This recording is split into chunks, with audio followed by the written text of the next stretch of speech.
Is trying to love the narcissist making you feel like you don't even know who you are anymore? Well, if you are like many well-meaning Christians who choose to stay with the narcissist, it's highly likely that you can't quiet that nagging question, will loving them be worth it? And how do I love this person without letting their toxic behavior infect me? I mean, if I'm guessing correctly, you've barely got done forgiving them for their last offense before you get hit with the next one. How do I love them without losing me? That's the question. Well, today I want to talk to you about 3 traps that you'll need to avoid if you want to hold on to your identity and your sanity in a narcissistic relationship. Plus, 3 ways to love a narcissist without losing yourself.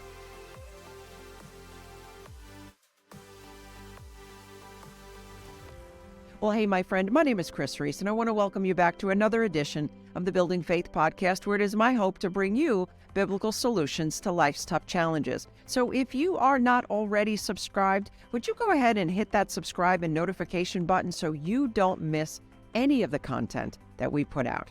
To love a toxic person without losing yourself, you're going to want to avoid these 3 traps. Trap number 1 is empathy. Now, empathy in general is a wonderful Christ-like quality.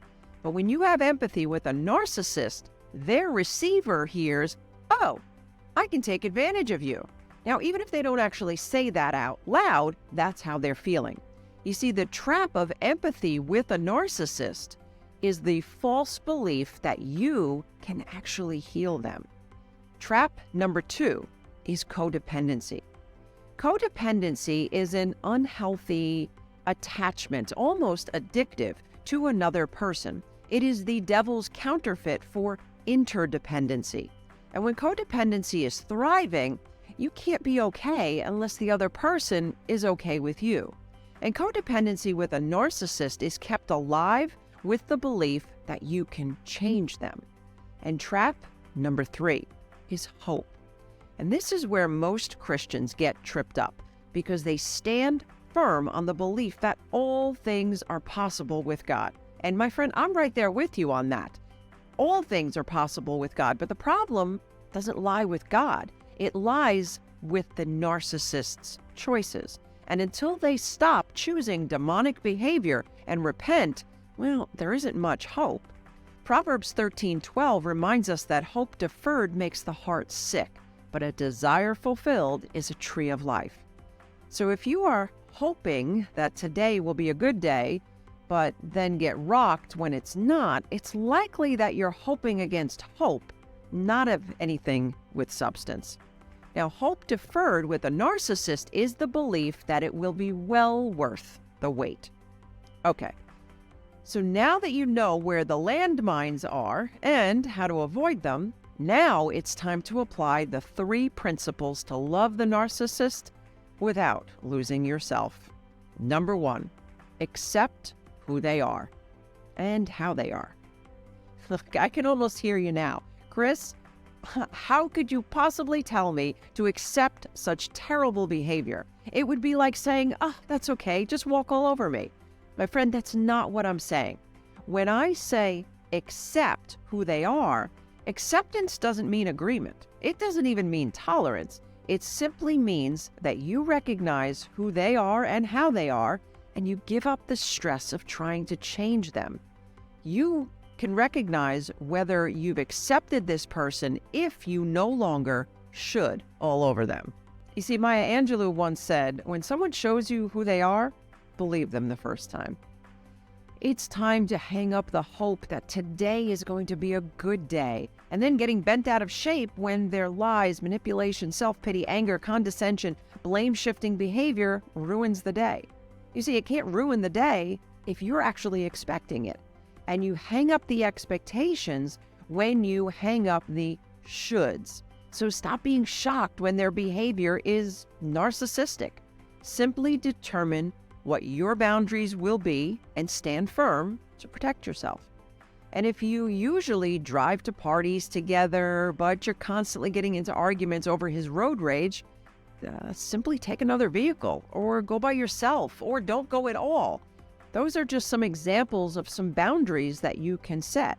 And if you want to learn how to set healthy boundaries that you can be proud of, make sure you go ahead and check out this episode here. Also, we have an online course called Biblical Boundaries with Toxic Family. I'll go ahead and include a link in the description section. Number 2 is practice emotional guarding. Proverbs 4:23 says, above all else, guard your heart, for out of it flows the well springs of life. And unless you enjoy intense emotional roller coasters that leave you exhilarated one minute and vomiting the next, you're going to have to emotionally and maybe even physically detach from this person. This means that you no longer own their behaviors and emotions. And I realize that this may feel cold, but that's where avoiding the trap of codependency comes in. You've likely been trained to take on more than you should in a relationship, all in the name of love. But my friend, this isn't biblical. Jesus didn't do it, and neither should we. In fact, if you want to see a comical parody on what it would look like if Jesus were codependent, make sure you check out this episode right here when you're finished. To emotionally guard yourself, you'll need to be firm in your identity. Remember, your identity can't be wrapped up in another person or you're toast. You'll also need to prep yourself to not absorb their stuff into your soul. Then you'll want to be intentional about what you do when this person actually gets to you. Having a healthy outlet like prayer or counseling is going to prevent the shoulds, and it will quell the overreactions and over-explaining. But here's the hard truth. They're draining you because you're allowing them. My friend, guard your heart. And number 3, don't respond to toxic. Period. There is no biblical rule that says you need to explain yourself, show them that what they're doing is wrong, yell, cry, or otherwise respond to their toxic behavior. You can simply not respond. You mean to tell me when she calls me a terrible daughter, I don't have to defend myself? Nope. What about when I catch him in one of his stupid lies that wasn't even necessary? I shouldn't call him out? Nope. What about when she's trying to guilt me into doing something that I don't want to do? I don't have to explain myself? Again, no. When you respond in a healthy way, they don't receive it. When you respond in a toxic way, because I'm so annoyed, you're simply repaying toxic for toxic. Your toxic reaction doesn't negate their toxic actions. So be on the lookout for the temptation to say, you make me feel. Because the truth is, at the end of that sentence is a tremendous growth opportunity.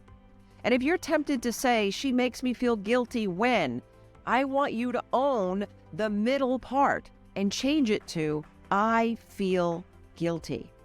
And from there, you can do the work of dealing with your guilty feelings instead of trying to change their guilt-inducing behaviors.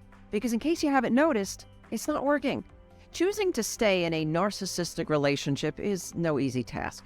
It takes prayer and patience.